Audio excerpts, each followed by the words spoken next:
Welcome back to V4 motivational channel. ನಮಸ್ಕಾರ ಸ್ನೇಹಿತರೆ. ಬದುಕಿನ ಎಲ್ಲ ಸಮಸ್ಯೆಗಳಿಗೆ ನಮ್ಮ ಆಲೋಚನೆಗಳೇ ಮೂಲ ಕಾರಣ. ಸರಿಯಾದ ಜ್ಞಾನವೇ ಬದುಕಿನ ಎಲ್ಲ ಸಮಸ್ಯೆಗಳಿಗೆ ಅತ್ಯುತ್ತಮ ಪರಿಹಾರ. ನಿಸ್ವಾರ್ಥದಿಂದ ಮಾಡುವ ಯಾವ ಕೆಲಸವೂ ನಿಮ್ಮನ್ನು ನೋಯಿಸದು. ಬದುಕಿನಲ್ಲಿ ನಡೆಯುವುದೆಲ್ಲವೂ ನಿಮ್ಮ ಕರ್ಮದ ಫಲವೇ ಆಗಿದೆ. ಜೀವನದಲ್ಲಿ ನಾನು ಮಾತ್ರವೇ ಎನ್ನುವ ಅಹಂಕಾರವನ್ನು ಬಿಟ್ಟಾಗ ಮಾತ್ರ ಪ್ರಪಂಚ ನೀಡುವ ಖುಷಿ ನಿನಗೆ ಸಿಗುತ್ತದೆ. ಪ್ರತಿದಿನವೂ ನಿನ್ನನ್ನು ನೀನು ಸುಧಾರಿಸಿಕೊಳ್ಳಲು ಪ್ರಯತ್ನಿಸು. ಬದುಕಿನಲ್ಲಿ ಸಮಸ್ಯೆಗಳಿಂದ ಸಿಗುವ ಅನುಭವದೊಂದಿಗೆ ಬದುಕು ನಡೆಸು. ನಿನ್ನ ಬಳಿ ಏನಿದೆಯೋ ಅದನ್ನು ಗೌರವಿಸುವುದನ್ನು ಕಲಿ. ಬದುಕಿನ ಹೆಚ್ಚಿನ ಕ್ಷಣಗಳನ್ನು ನಿನಗಾಗಿ ಮೀಸಲಿರಿಸು. ಸತ್ಯವನ್ನು ಸತ್ಯವಾಗಿ ಕಾಣು ಮತ್ತು ಸತ್ಯಕ್ಕೆ ತಲೆಬಾಗು. ನಿನ್ನನ್ನು ನೀನೇ ಪ್ರೀತಿಸುವುದು ಸ್ವಾರ್ಥವಲ್ಲ, ಅದು ಬದುಕು ಕಲಿಸಿದ ಮೊದಲ ಪಾಠ. ನಿನ್ನ ಮೌಲ್ಯವನ್ನು ನೀನು ಗೌರವಿಸದೇ ಇದ್ದರೆ ಲೋಕ ಅದನ್ನು ಗುರುತಿಸುವುದೇ ಇಲ್ಲ. ನಿನ್ನ ಸಂತೋಷಕ್ಕೆ ನೀನೇ ಹೊಣೆ ಎಂದು ಅರಿತ ದಿನ ನೀನು ಯಾರ ಮೇಲೂ ಅವಲಂಬಿತವಾಗುವುದಿಲ್ಲ. ಚಿಂತಿಸಬೇಡ, ಇವತ್ತಿನ ಪರಿಸ್ಥಿತಿಯು ಶಾಶ್ವತವಲ್ಲ. ಕಾಲಕ್ಕೆ ತಕ್ಕಂತೆ ಪರಿಸ್ಥಿತಿ, ಮನಸ್ಥಿತಿ ಎರಡೂ ಬದಲಾಗುತ್ತದೆ. ನೆನಪಿರಲಿ ಸ್ನೇಹಿತರೆ, ಜೀವನದಲ್ಲಿ ತೊಂದರೆಗಳು ನಮ್ಮನ್ನು ಮುರಿಯಲು ಬರುವುದಿಲ್ಲ, ನಮ್ಮ ಬೆಳಗಿನ ಶಕ್ತಿಯನ್ನು ಎಚ್ಚರಿಸಲು ಬರುತ್ತವೆ. ಅವುಗಳಲ್ಲಿ ಸಹನೆಯಿಂದ ಒಂದು ದಿನ ತನ್ನದೇ ಕತೆಗೆ ಬೆಳಕಾಗುತ್ತಾನೆ.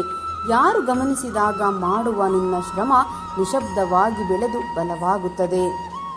ಒಂದು ದಿನ ಅದೇ ಶ್ರಮ ಎಲ್ಲರ ದೃಷ್ಟಿಯನ್ನು ನಿನ್ನತ್ತ ತಿರುಗಿಸುತ್ತದೆ. ಅಂದು ನೀನು ಏನು ಹೇಳಬೇಕಾಗಿಲ್ಲ, ನಿನ್ನ ಸಾಧನೆ ನಿನ್ನ ಮೌನ ಉತ್ತರವಾಗಿರುತ್ತದೆ. ಯಾವಾಗಲೂ ನೆನಪಿಡಿ, ನಿಮ್ಮನ್ನು ನಿರ್ಣಯಿಸುವ ಹಕ್ಕು ಯಾರಿಗೂ ಇಲ್ಲ. ಯಾಕೆಂದರೆ ನೀವು ಏನನ್ನು ಅನುಭವಿಸಿದ್ದೀರಿ ಎಂಬುವುದು ಯಾರಿಗೂ ತಿಳಿದಿರುವುದಿಲ್ಲ. ಅವರು ಕತೆಗಳನ್ನು ಕೇಳಿರಬಹುದು, ಆದರೆ ನಿಮ್ಮ ಹೃದಯದಲ್ಲಿ ನೀವು ಏನನ್ನು ಅನುಭವಿಸಿದ್ದೀರಿ ಎಂದು ಅವರು ತಿಳಿದಿರುವುದಿಲ್ಲ. ಇತರ ಜನರಿಗಾಗಿ ನಿಮ್ಮನ್ನು ಬದಲಾಯಿಸಿಕೊಳ್ಳಬೇಡಿ. ಸರಿಯಾದ ಜನರು ನಿಮ್ಮನ್ನು ಪ್ರೀತಿಸುತ್ತಾರೆ. ಸಮಯ ಮತ್ತು ಸಲಹೆ ಈ ಎರಡನ್ನು ಅಗತ್ಯವಿರುವವರಿಗಷ್ಟೇ ನೀಡಬೇಕು. ಅತಿ ಹೆಚ್ಚು ನೀಡಿದರೆ ನಮ್ಮ ಸಮಯವು ಮೌಲ್ಯವು ಕಳೆದುಕೊಳ್ಳುತ್ತದೆ ಮತ್ತು ನಮ್ಮ ಸಲಹೆಯು ನಿರರ್ಥಕವಾಗುತ್ತದೆ. ಎಲ್ಲವೂ ಒಂದೇ ಕ್ಷಣದಲ್ಲಿ ಸರಿಯಾಗುವುದಿಲ್ಲ. ಆದರೆ ಪ್ರತಿದಿನ ನೀನು ಕೈ ಬಿಡದೆ ನಿನ್ನ ಹೊಣೆಗಾರಿಕೆಯಿಂದ ನಿಂತಿದ್ದಾಗ ಜೀವನ ನಿಧಾನವಾಗಿ ನಿನ್ನ ಶ್ರಮವನ್ನು ಗುರುತಿಸಿ ನಿನ್ನ ಪರವಾಗಿ ತಿರುಗತೊಡಗುತ್ತದೆ. ಯುದ್ಧವನ್ನು ಅಷ್ಟೇ ಅಲ್ಲ, ಜೀವನದ ಸಂಕಷ್ಟಗಳನ್ನು ಕೇವಲ ಬಲದಿಂದ ಗೆಲ್ಲಲು ಸಾಧ್ಯವಿಲ್ಲ. ಕೃಷ್ಣನು ತೋರಿದಂತೆ ತಾಳ್ಮೆ, ತಂತ್ರ ಮತ್ತು ಸಮಯಕ್ಕೆ ತಕ್ಕಂತೆ ವರ್ತಿಸುವ ಬುದ್ಧಿವಂತಿಕೆ ಅತಿ ಮುಖ್ಯ. ನಾವು ಎಷ್ಟೇ ಒಳ್ಳೆಯವರಾಗಿದ್ದರೂ ಯಾರೋ ಒಬ್ಬರ ಕಥೆಯಲ್ಲಿ ನಾವು ಕೆಟ್ಟವರೇ. ಹಾಗಾಗಿ ಎಲ್ಲರಿಗೂ ಇಷ್ಟ ಆಗೋಕೆ ಅಂತ ನಟನೆ ಮಾಡುತ್ತಾ ಜೀವಿಸುವುದಕ್ಕಿಂತ ನಮಗೆ ಹೇಗೆ ಇಷ್ಟನೋ ಹಾಗೆ ಜೀವಿಸುವುದು ಉತ್ತಮ. ಸಾಧಿಸುವ ಮುನ್ನ ಹಾಸ್ಯವಾಗಿ ನೋಡುತ್ತಾರೆ, ಸಾಧಿಸಿದ ಮೇಲೆ ವಿಶೇಷವಾಗಿ ನೋಡುತ್ತಾರೆ. ಆದ್ದರಿಂದ ನೀವು ಏನು ಅಂದುಕೊಳ್ಳುತ್ತೀರೋ ಅದನ್ನು ಅರ್ಧದಲ್ಲಿ ಎಂದಿಗೂ ಕೈಬಿಡಬೇಡಿ. ಕೆಲವು ಸಂಬಂಧಗಳನ್ನು ದೇವರೇ ಹಾಳು ಮಾಡಿಬಿಡುತ್ತಾನೆ, ಕಾರಣ ಜೀವನ ಹಾಳಾಗಬಾರದೆಂದು. ಹಾಗಾಗಿ ಹೋಗುವವರನ್ನು ಹೋಗಲು ಬಿಡಿ. ಬಾಡದ ಹೂವನ್ನು ಬೆಳೆದವರ್ಯಾರು? ನೋವಿಲ್ಲದ ಜೀವನವನ್ನು ಕಳೆದವರ್ಯಾರು? ಯಾರು ಎಷ್ಟೇ ಸುಂದರವಾದ ವೇಷ ಹಾಕಿದರೂ ಪರಿಸ್ಥಿತಿಗಳು ಮತ್ತು ಕಾಲ ಅವರವರ ನಿಜ ಸ್ವರೂಪಗಳನ್ನು ಎಲ್ಲೆಯೋ ಒಂದು ದಿನ ಪರಿಚಯ ಮಾಡುತ್ತದೆ. ಪರಮಾತ್ಮ ನಿನ್ನ ಪರಮ ಮಿತ್ರ. ಏಕಾಂತದಲ್ಲಿ ಒಮ್ಮೆ ಕುಳಿತು ಯೋಚಿಸಿ ನೋಡಿ, ಈ ಸೃಷ್ಟಿಯಲ್ಲಿ ನನ್ನ ಅಂತ್ಯವಾದರೆ ಯಾರಿಗೆ ಅತಿ ಹೆಚ್ಚು ನೋವು ಮತ್ತು ನಷ್ಟವಾಗುತ್ತದೆ ಎಂದು.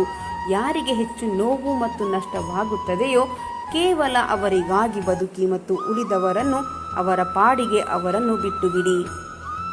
ಜೀವನವನ್ನು ಸರಿಯಾಗಿ ಅರ್ಥ ಮಾಡಿಕೊಂಡವರಿಗೆ ಬದುಕುವುದನ್ನು ಯಾರು ಹೇಳಿಕೊಡಬೇಕಾಗಿಲ್ಲ. ಯಾಕೆಂದರೆ ಅವರು ಸೋತಾಗ ಕುಗ್ಗುವುದಿಲ್ಲ, ಯಾರನ್ನು ದೂರುವುದಿಲ್ಲ, ಯಾವುದನ್ನು ಬಯಸುವುದಿಲ್ಲ, ಯಾವುದಕ್ಕೂ ಅಂಟಿಕೊಳ್ಳುವುದಿಲ್ಲ, ಏನೇ ಆದರೂ ದುಃಖಿಸುವುದಿಲ್ಲ, ದಾರಿ ತಪ್ಪಿ ಎಂದಿಗೂ ಬದುಕುವುದಿಲ್ಲ, ಕೆಟ್ಟ ಕೆಲಸಗಳನ್ನು ಮಾಡುವುದಿಲ್ಲ, ಅವಮಾನಿಸಿದವರೊಡನೆ ಜಗಳವಾಡುವ ಬದಲು ಅವರ ಎದುರು ಬೆಳೆದು ಬದುಕುವುದೇ ನಾವು ನೀಡುವ ಉತ್ತರವಾಗಿರಬೇಕು. ತಾಳ್ಮೆಯಿಂದ ಇರಿ. ನೀವು ಪಡುತ್ತಿರುವ ಕಷ್ಟಕ್ಕೆ ಒಳ್ಳೆಯ ದಿನ ಬಂದೇ ಬರುತ್ತದೆ. ದುರ್ಜನರ ಪಾಪದ ಕೊಡ ತುಂಬುವವರೆಗೆ ಅಹಂಕಾರದಲ್ಲಿ ಆರ್ಭಟಿಸುತ್ತಲೇ ಇರುತ್ತಾರೆ. ನಂತರ ಘೋರ ಅಂತ್ಯ. ಸಜ್ಜನರ ಪುಣ್ಯದ ಕೊಡ ತುಂಬುವವರೆಗೂ ಸಾಲು ಸಾಲು ಕಷ್ಟಗಳು, ನಂತರ ಅಮೋಘ ಸುಖಾಂತ್ಯ. ಜೀವನದಲ್ಲಿ ಅತಿ ಕಠಿಣ ಸಂದರ್ಭಗಳು ಎದುರಾದಾಗ ಮನಸ್ಸಿನ ಯಾವುದೋ ಮೂಲೆಯಲ್ಲಿ ಎಲ್ಲವೂ ಒಳ್ಳೆಯದಾಗುತ್ತದೆ ಎಂಬ ಧ್ವನಿ ಬರುತ್ತದೆ.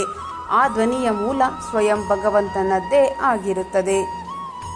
ಕೆಟ್ಟವರಿಗೆ ಕಾಲ ಹೇಗೆ ಕಾಲು ಎಳೆಯುತ್ತದೆಯೋ ಹಾಗೆ ಒಳ್ಳೆಯವರಿಗೆ ಕಾಲ ಸಮಯಕ್ಕೆ ಸರಿಯಾಗಿ ಕೈ ಹಿಡಿಯುತ್ತದೆ. ಏಕಾಂಗಿಯಾಗಿ ಇರುವುದನ್ನು ಕಲಿಯಿರಿ, ಅಂದಾಗ ಮಾತ್ರ ಯಶಸ್ಸು ಸಾಧ್ಯ. ಜನರು ನಿಮ್ಮನ್ನು ತೊರೆದಾಗ ನೀವು ನಿಮ್ಮ ಕೆಲಸವನ್ನು ಒಂಟಿಯಾಗಿ ಮಾಡಲು ಸಮರ್ಥರು ಎಂದು ಅರ್ಥ ಮಾಡಿಕೊಳ್ಳಿ. ಬದುಕು ಕೆಸರಾಗಿದ್ದರೂ ಪರವಾಗಿಲ್ಲ, ಆದರೆ ನೀವು ತಾವರೆಯಂತೆ ಬದುಕಿ.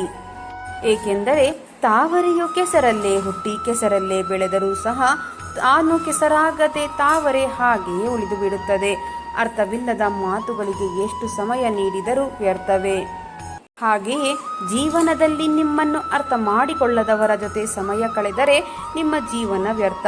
ಯಾರಾದರೂ ನಿಮಗೆ ನೋಯಿಸಿದರೆ ದುಃಖ ಪಡಬೇಡಿ. ಯಾವ ಮರ ಸಿಹಿಯಾದ ಹಣ್ಣುಗಳನ್ನು ಕೊಡುತ್ತದೆಯೋ ಅದೇ ಮರಕ್ಕೆ ಕಲ್ಲು ಎಸೆಯುತ್ತಾರೆ. ಒಳ್ಳೆಯ ಸಂಬಂಧಗಳನ್ನು ಪ್ರೀತಿ ಕೊಟ್ಟು ಉಳಿಸಿಕೊಳ್ಳಿ. ಕೆಟ್ಟ ಸಂಬಂಧಗಳನ್ನು ಮೌನವಾಗಿದ್ದು ಕಳೆದುಕೊಳ್ಳಿ. ಮೌನಕ್ಕಿಂತ ಒಳ್ಳೆಯ ಉತ್ತರವಿಲ್ಲ. ಕ್ಷಮಿಸುವುದಕ್ಕಿಂತ ದೊಡ್ಡ ಶಿಕ್ಷೆ ಇಲ್ಲ. ಮನಸ್ಸಿಗಿಂತ ಒಳ್ಳೆಯ ಸ್ನೇಹಿತನಿಲ್ಲ. ಕೋಪಕ್ಕಿಂತ ದೊಡ್ಡ ಶತ್ರು ಇಲ್ಲ. ತಾಳ್ಮೆಗಿಂತ ದೊಡ್ಡ ಪರಿಹಾರವಿಲ್ಲ. ಶತ್ರು ಎಷ್ಟೇ ಋಣಾತ್ಮಕವಾಗಿ ಬಲಶಾಲಿಯಾಗಿದ್ದರೂ ಕರ್ಮದ ಫಲ ಎದುರಾದಾಗ ಶರಣಾಗತಿ ಹೊಂದಲೇಬೇಕು. ಚಿಂತೆಗಳು ತಲೆ ಸುತ್ತ ಹಾರಾಡುವ ಹಕ್ಕಿಗಳಿದ್ದಂತೆ, ಹಾರಾಡಲಿ ಬಿಡಿ, ಆದರೆ ಅಲ್ಲೇ ಗೂಡು ಕಟ್ಟಲು ಅವಕಾಶ ನೀಡಬೇಡಿ. ಬದುಕು ಹೇಗಿರಬೇಕೆಂದರೆ ಸ್ನೇಹಿತರೆ, ಬೆಳಕು ಇದ್ದಾಗ ದೃಢ ನಿರ್ಧಾರವಿರಬೇಕು.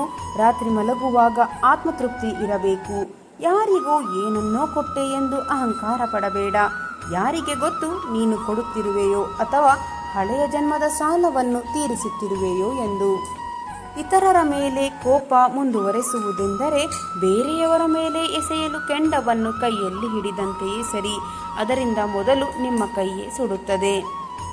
ಭೂಮಿಯ ಮೇಲೆ ಹೇಗೆ ಋತುವಿನ ಬದಲಾವಣೆ ಆಗುತ್ತದೆಯೋ ಹಾಗೆಯೇ ಮನುಷ್ಯರ ಜೀವನದಲ್ಲೂ ಸಹ ಸುಖ ದುಃಖಗಳು ಬಂದು ಹೋಗುತ್ತವೆ.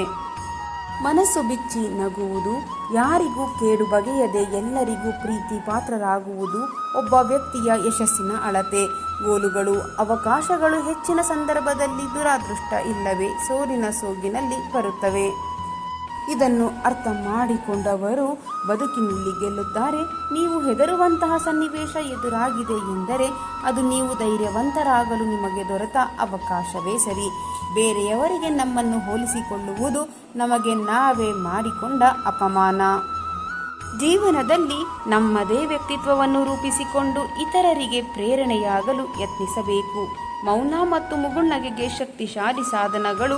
ಮುಗುಳುನಗೆ ಸಮಸ್ಯೆಗಳನ್ನು ದೂರ ಮಾಡಿದರೆ ಮೌನವು ಸಮಸ್ಯೆಗಳು ಉದ್ಭವಿಸದಂತೆ ತಡೆಯುತ್ತದೆ. ಯಶಸ್ಸಿದ್ದೆಲ್ಲ ತೃಪ್ತಿ ಇರುತ್ತದೆ, ಆದರೆ ಸಾಮಾನ್ಯವಾಗಿ ತೃಪ್ತಿ ಇದ್ದಲ್ಲಿ ಯಶಸ್ಸು ನೆಲೆಸಿರುತ್ತದೆ. ಇದ್ದುದರಲ್ಲಿಯೇ ತೃಪ್ತಿಪಟ್ಟು ಯಶಸ್ಸು ಪಡೆಯೋಣ. ತನ್ನ ಗುಟ್ಟನ್ನು ಯಾರೊಂದಿಗೂ ಹಂಚಿಕೊಳ್ಳಬೇಡಿ.